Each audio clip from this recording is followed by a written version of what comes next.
Hola a todos los amigos de Filosofía Apuntes. Estamos con un apunte general sobre la figura y el concepto del burro o del asno, como usted quiera. El burro o el asno, a menudo subestimado por su apariencia modesta y su asociación con la terquedad, ha ocupado un lugar paradójico en la filosofía y el simbolismo cultural. Representa a la vez la humildad y la resistencia, la ignorancia y la sabiduría que permanece oculta. Desde la sátira del asno del oro de Apuleyo, hasta las parábolas cristianas donde carga a Cristo en una entrada a Jerusalén, el burro se convierte en un símbolo del alma que, a través del sufrimiento y obediencia, puede alcanzar la transformación espiritual más profunda. Por eso entonces nosotros hemos tenido y considerado en interés averiguar la historia del burro. Así que sin más dilación, vamos allá.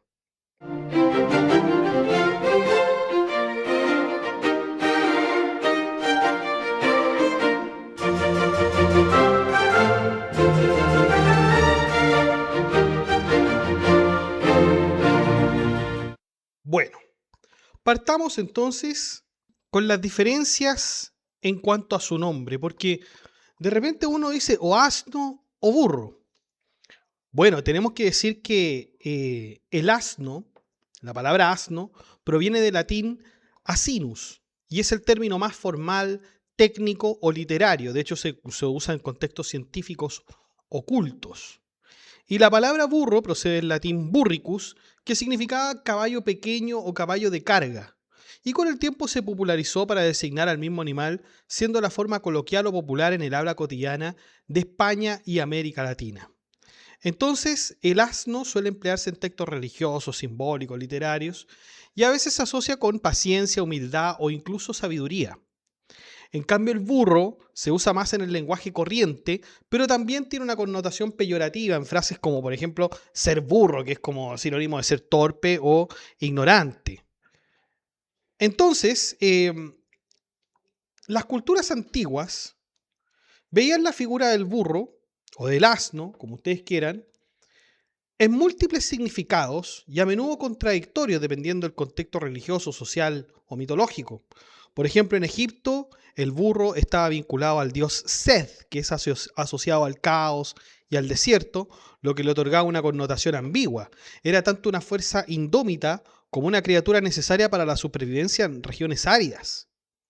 En Mesopotamia, el burro era valorado como animal de carga y resistencia, fundamental para el trabajo agrícola y comercial, y a veces representaba la fertilidad o la prosperidad.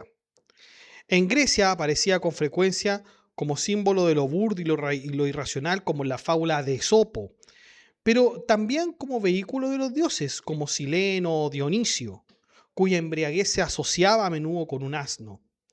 En el mundo hebreo, el burro tenía una dimensión sagrada. Era el animal que los reyes montaban como signo de paz, contrapuesto al caballo de guerra. Y también figura en textos bíblicos sagrados como simbolismo mesiánico.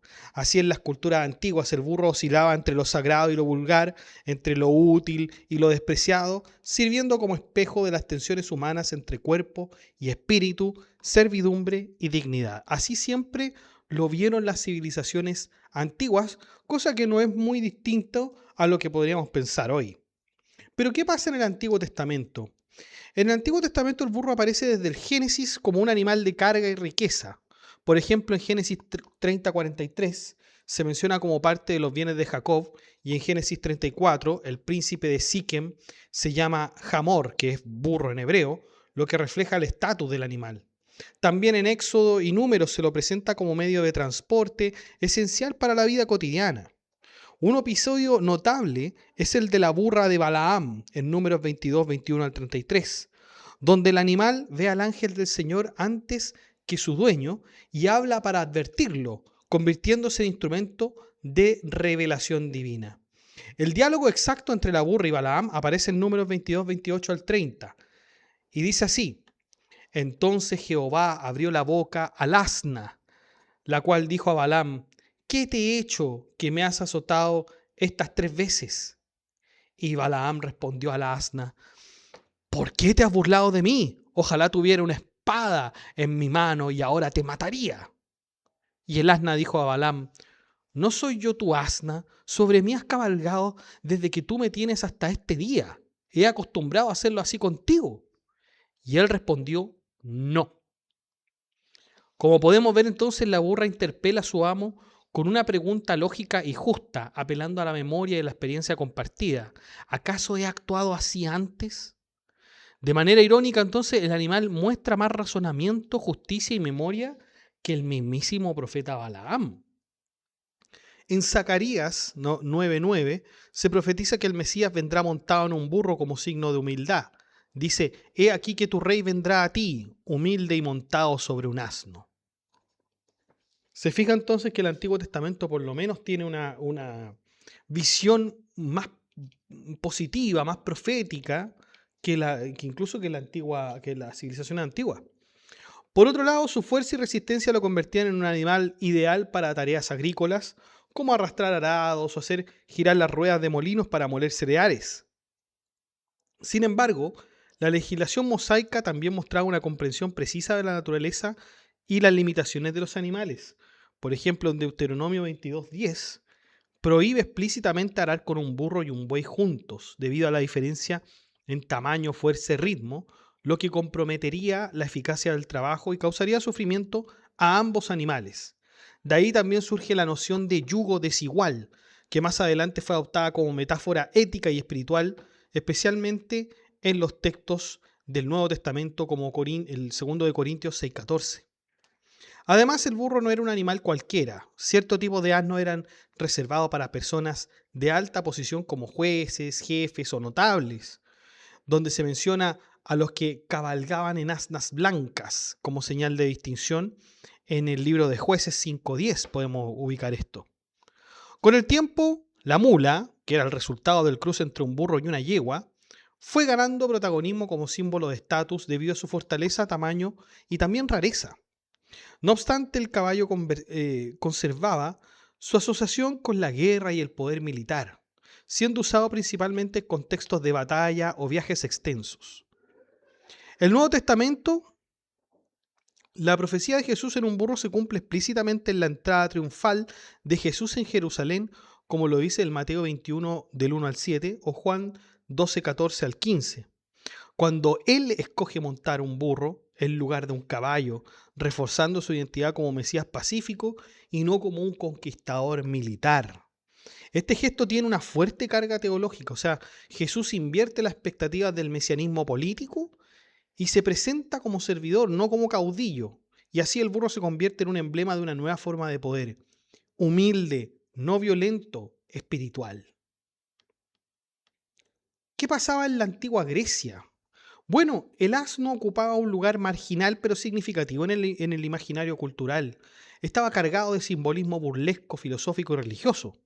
Por un lado era considerado un animal vulgar asociado a lo torpe, a lo grosero, a lo ridículo. En muchas fábulas de Esopo, por ejemplo, el burro aparece como símbolo del necio que intenta imitar sin comprender, como en la fábula del burro que quiso bailar como un perro y fue apaleado. Encarnando así, entonces, la crítica moral al orgullo y a la ignorancia. En la comedia griega también se utilizaba para provocar risa por su carácter testarudo y su apariencia también desproporcionada. Y en la antigua Roma, la imagen del burro heredó muchas de las connotaciones griegas, pero también adquirió matices propios dentro de la vida cotidiana, la religión popular y la literatura.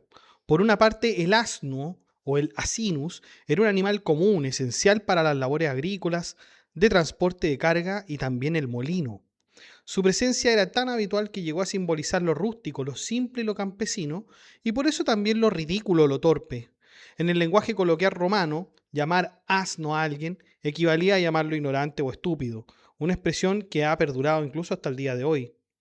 Sin embargo, el burro también tenía una dimensión religiosa y simbólica más rica. Era el animal consagrado a Vesta, que era la diosa del hogar, y participaba en las festividades vestales. Además, se decía que Príapo, dios de la fertilidad y de la sexualidad grotesca, era temido por los burros, lo cual dio lugar a rituales en los que se ofrecía un burro en sacrificio para proteger los jardines. Esto según Ovidio. Y ahí se ligaba al burro a la esfera de la fertilidad, el deseo y lo apotropaico, es decir, la protección contra el mal. Uno de los textos más significativos que exploran el simbolismo del burro en la Roma antigua es la Metamorfosis o el asno de oro de Apuleyo, una novela escrita en latín en el siglo II después de Cristo, pero basada en una versión griega anterior. Y en ella el protagonista, que es Lucio, es transformado en burro por curiosidad mágica y a través de una serie de humillaciones, abusos y sufrimientos, como asno esclavo, alcanza la redención y la iniciación en los misterios de Isis. De esta forma el burro representa también una condición humana y carnal caída, pero también la posibilidad de transformación espiritual, convirtiéndose en un símbolo filosófico y místico. Vamos con la imagen del burro o del asno en la Edad Media, porque aquí continuó una cargada ambivalencia simbólica, pero que adquirió nuevas dimensiones dentro del marco cristiano moralizante y alegórico de la época. Por un lado se mantuvo su asociación con la ignorancia, la terquedad y la estupidez, convirtiéndose en emblema del necio, del pecador y del inculto. En muchas representaciones didácticas y sermones, el burro simbolizaba al hombre terco, cerrado a la gracia divina, que necesitaba ser domado por la fe y la disciplina. La palabra asno se convirtió en un insulto común para designar al ignorante, al que no sabe leer las escrituras o al que rechaza el conocimiento divino. No obstante, en el imaginario cristiano medieval, el burro también adquirió una dimensión profundamente positiva y espiritual gracias a su presencia en los evangelios. Era el animal que llevó a la Virgen María en su viaje a Belén, el que transportó al niño Jesús durante la huida a Egipto y el que cargó a Cristo en su entrada triunfal en Jerusalén en el Domingo de Ramos, cumpliendo así la profecía que habíamos hablado de Zacarías. Esta humildad y servicio silencioso lo convirtieron en símbolo de mansedumbre cristiana, la paciencia y la obediencia a la voluntad de Dios. Por lo tanto, se contraponía al caballo, que seguía representando un orgullo, una violencia y un poder mundano. Durante la Edad Media también surgieron leyendas y usos devocionales en torno al burro. Se decía, por ejemplo, que los burros llevaban una cruz natural en su pelaje, que era la forma que adoptan los pelos oscuros en su espalda y cruzan sobre sus hombros. ¿Por qué? Porque había llevado a Cristo, por eso se le marcaba eso a un burro. Y esa señal era una bendición divina. Esta creencia fortaleció el respeto popular hacia el animal, especialmente en el mundo rural. Incluso se celebraba en ciertos lugares una curiosa fiesta del burro, la Festum Asinorum, el 14 de enero, especialmente en Francia, donde se conmemoraban escenas bíblicas en las que aparecía este animal. Durante esta festividad se introducía un burro en la iglesia y se lo trataba con veneración simbólica, en una mezcla de devoción y carnaval que reflejaba la tensión entre lo sacro y lo burlesco. En el mundo islámico, la figura del burro posee una carga simbólica también bastante compleja, influida tanto por el texto coránico como por el hadiz, es decir, los hadices son los dichos del profeta Mohammed. También la mística sufí, la literatura popular y sapiencial. Al igual que en el judaísmo y el cristianismo, el burro es un animal presente en la vida cotidiana del Medio Oriente. Y por lo tanto con un fuerte anclaje cultural, aunque su simbolismo puede oscilar entre lo negativo y lo espiritual. En el Corán, el burro, himar, aparece principalmente como símbolo de ignorancia, necedad y ruido sin sentido. En la Sura 31, verso 19 se lee: y sé mesurado en tu andar, y baja tu voz. Ciertamente, la más desagradable de las voces es la del asno. Este versículo, atribuido al sabio Luqman, es citado como advertencia moral y didáctica contra la arrogancia, la falta de modestia y el hablar inútil. Así, el rebuzno del burro se convierte en una metáfora del discurso vacío y altisonante, y el animal en general en símbolo de la falta de sabiduría. En los hadices se menciona que el burro rebuzna al ver a un demonio, mientras que el gallo canta cuando ve a un ángel, lo que refuerza entonces esta percepción dual. El burro tiene una capacidad perceptiva espiritual, ve lo invisible, pero su reacción es ruidosa, torpe, lo que sugiere un alma sin comprensión profunda. Sin embargo, existe el relato de un burro llamado Yafur, que tuvo cierta conexión con el profeta, aunque no está verificada su autenticidad. Yafur nombre que significa siervo en árabe, es una figura singular en la tradición islámica, asociado directamente al profeta Mohammed como su burro personal. Y aunque los relatos sobre Jafur provienen de fuentes no canónicas o débiles en la ciencia del hadiz, su persistencia en el imaginario islámico, especialmente en el chiismo, el sufismo y la literatura popular, ha sido notable. Según fuentes históricas como el Kitab al-Hadaya o al-Tuhaf, siglo XI, Jafur fue un regalo del gobernador bizantino de Egipto, Al-Muqawqis, que junto a otros presentes incluían una mula, un caballo, esclavas y oro. Este acto diplomático se sitúa entre los años 628 a 632 después de Cristo. Uno de los aspectos más fascinantes es que según algunas tradiciones populares y chiitas, Jafur hablaba. Sí, se presenta como el último descendiente de una línea de burros montados por profetas desde Balaam hasta Jesús. Le habría dicho a Mohammed que había esperado ser montado solo por él y que no permitió que otros lo montaran antes. Incluso se le atribuyen actos simbólicos como negarse a aparearse y buscar comida o entregar mensajes por sí mismo. Tras la muerte del profeta, se cuenta que se suicidó arrojándose a un pozo por tristeza. Desde el punto de vista hadítico, la mayoría de los sabios consideran estos relatos como débiles o fabricados debido a cadenas de transmisión poco fiables. Autores como Ibn al-Jawzi los han rechazado abiertamente. Por otra parte, en el sufismo, el burro tiene un papel mucho más rico y ambivalente. En obras de pensadores como Rumi, el burro simboliza el alma carnal, es decir, parte del ser humano, la parte del ser humano dominada por los deseos bajos, el ego y la terquedad. Sin embargo, también se presenta como una criatura que puede ser domada y dirigida hacia la verdad. El místico no destruye al burro, sino que lo guía con amor y disciplina.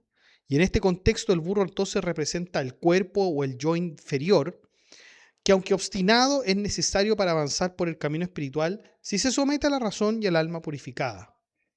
Rumi escribe, por ejemplo, si no tienes un burro, ¿cómo llevarás tus cargas? Pero si dejas que el burro guíe el camino, caerás en el abismo. Así el burro se convierte en metáfora de la relación entre cuerpo y espíritu, ego y guía divina. También tenemos a Al-Ghazali, que considera que el burro tiene una especie de misión. En el pensamiento de Al-Ghazali, el burro es una imagen profundamente simbólica que representa la dimensión corporal, instintiva y mecanicista más bien del cuerpo. En este sentido, lejos de despreciarlo, el sabio sufí lo sitúa en un lugar justo dentro del orden espiritual. Es un instrumento útil, necesario, pero subordinado al corazón, que es la sede de la sabiduría, la intención y la conexión con Dios. Al-Ghazali distingue entre las funciones del cerebro, donde residen la percepción, la memoria, la imaginación y otras cualidades racionales y el corazón, que es Qalb, entendido no como un órgano físico, sino como el órgano de la vida espiritual. Mientras el cerebro puede actuar de forma mecánica y repetitiva, solo el corazón es capaz de una intención sincera, de un amor divino y el conocimiento real.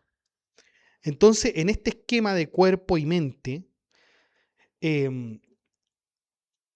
tanto el cuerpo como la mente deben servir a la guía del corazón. Si el burro lleva bien su carga y cumple su tarea sin desviarse, ha cumplido con su propósito. Del mismo modo, el cuerpo humano cumple su perfección no por su autonomía, sino cuando se somete a la orientación espiritual del corazón purificado. Para Al-Ghazali, el peligro surge cuando el burro guía al jinete, es decir, cuando el cuerpo o la razón, sin su luz espiritual, domina el corazón. En tal caso, el ser humano cae en el deseo, la distracción y la ignorancia.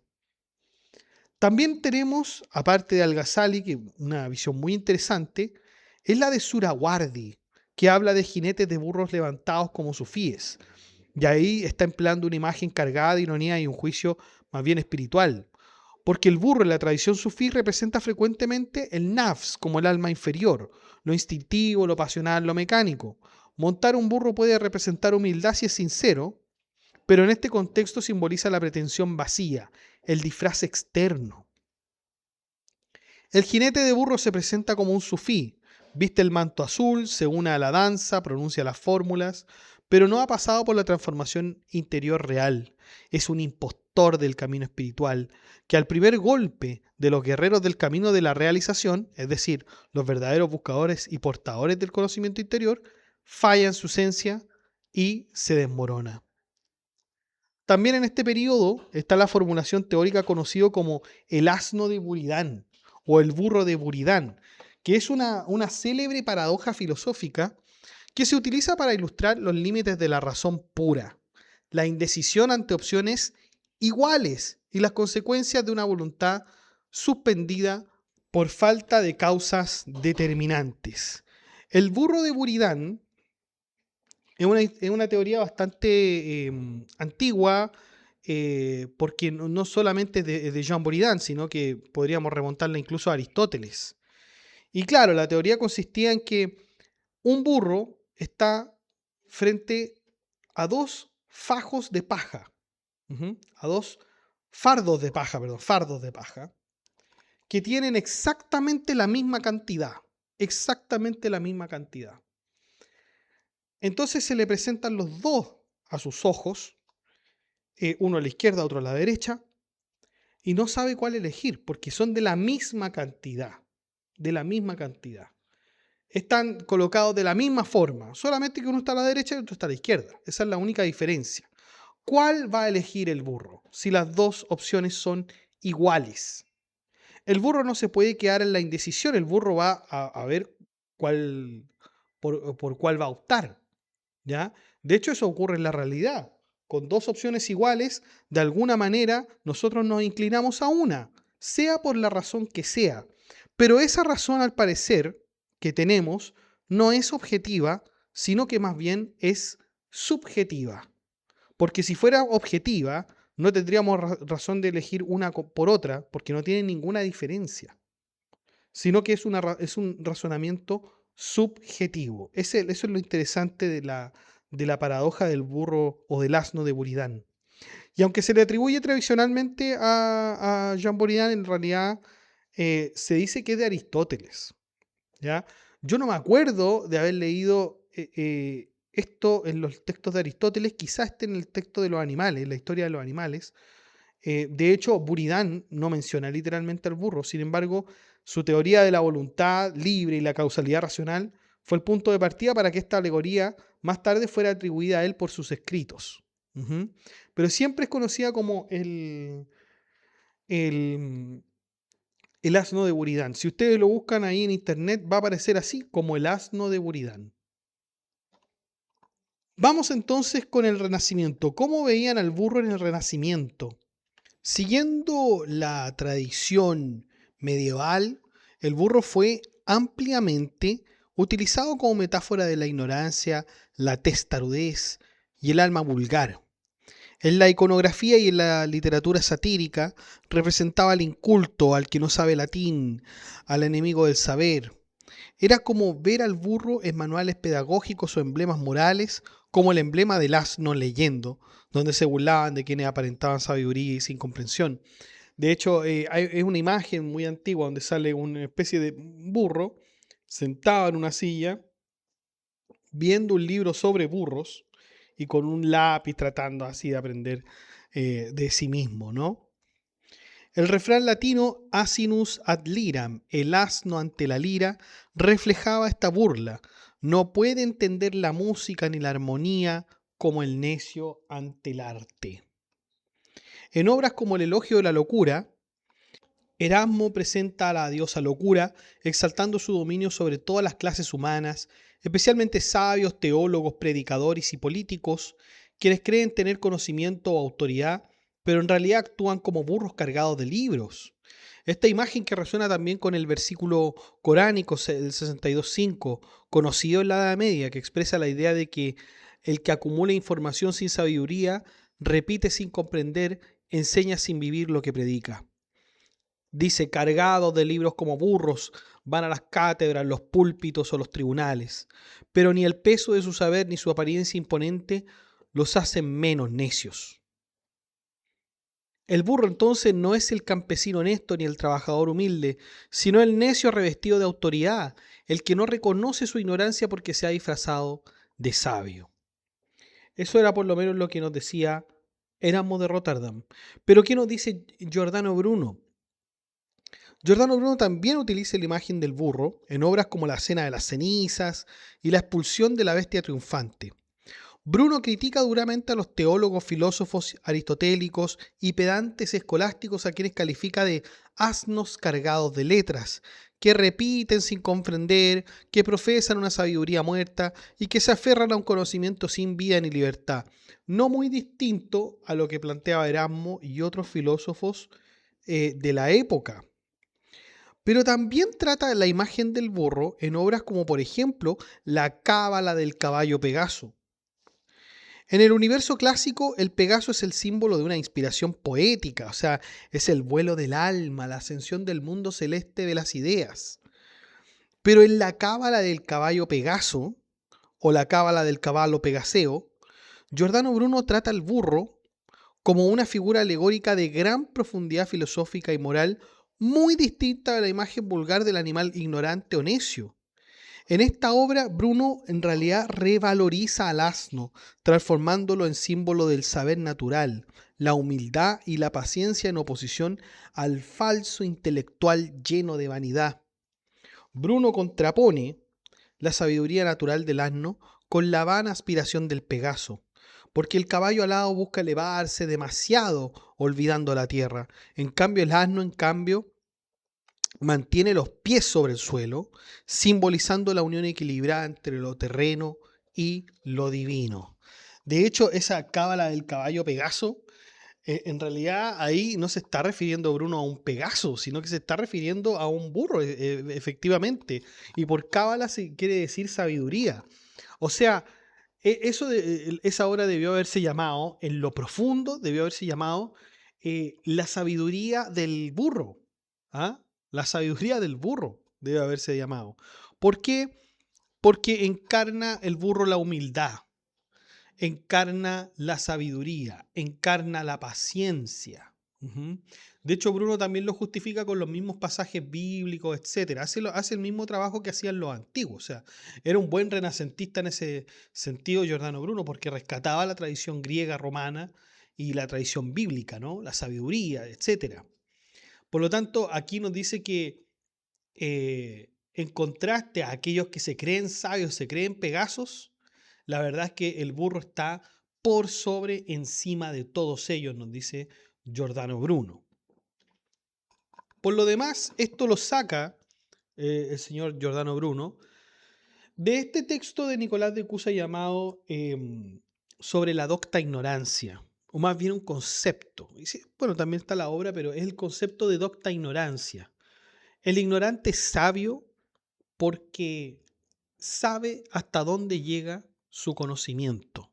O sea, sabe hasta dónde ignora y por eso es sabio. ¿Se dan cuenta? Esa es la línea que sigue el mismísimo Giordano Bruno para hablar de sabiduría. Es una sabiduría silenciosa, es una humildad y una paciencia cósmica del universo que soporta y genera toda forma. Así es, entonces, muchachos, la figura del burro en Giordano Bruno. Sin embargo, la visión de Giordano Bruno es realmente excepcional. Por lo general, todos se van a referir al burro como una imagen en realidad necia, ignorante, etc.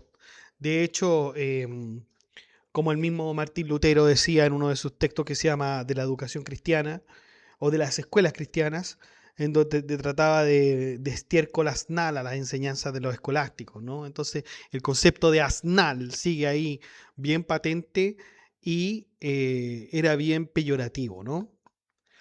Bueno, muchachos, hemos terminado entonces este apunte general sobre la figura y el concepto del asno o del burro. Vemos que el burro, como animal, ha sido señalado de distintas formas.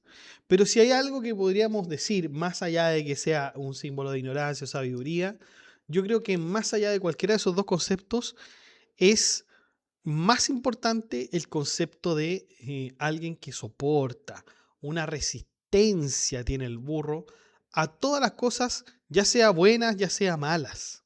¿Mm? El burro va cargando a quien sea bueno o sea malo. O sea, el factor común entre todas las características del burro es justamente el de resistir. El de resistir. Sea bueno, como habíamos dicho, o sea malo, digamos, su jinete o lo que esté cargando en realidad. Esa es la reflexión entonces sobre la figura y concepto del burro. A lo mejor sería bueno que independientemente de los tiempos, sean buenos o sean malos, o a quien estemos a merced, sea bueno o sea malo, seamos todos resistentes a los cambios, resistentes a quien esté con nosotros. Los dejo invitados entonces al grupo de WhatsApp para que se enteren de las últimas novedades y el grupo de la comunidad para que hablemos este y otros temas.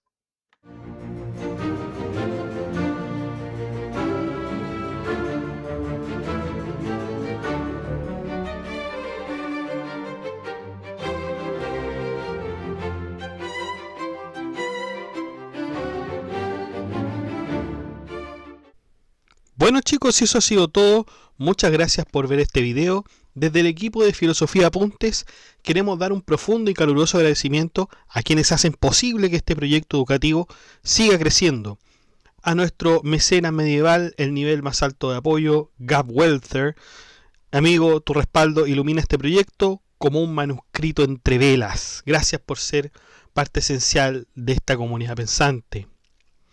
Saludamos también a nuestros valientes mecenas romanos que son Abstract Panicker, Luan Santos, Diara94, Ricardo, Jorge Garay, Leticia Mejías, José Manuel Santos y Jesús Morillo. Gracias por apoyar la filosofía y permitir que sigamos compartiendo contenido riguroso, independiente y accesible. Y tú, que estás viendo esto, si valoras este trabajo y aún no lo haces, suscríbete al canal, comenta, dale like, comparte todo el contenido con quienes aman el pensamiento. Y si quieres ir un paso más allá, únete como mecenas y apoya este proyecto educativo y cultural. Pulsa el botón unirse que está debajo de cada video y forma parte de esta comunidad que piensa, imagina y transforma. Sigamos filosofando juntos. Que estén bien, cuídense, chao.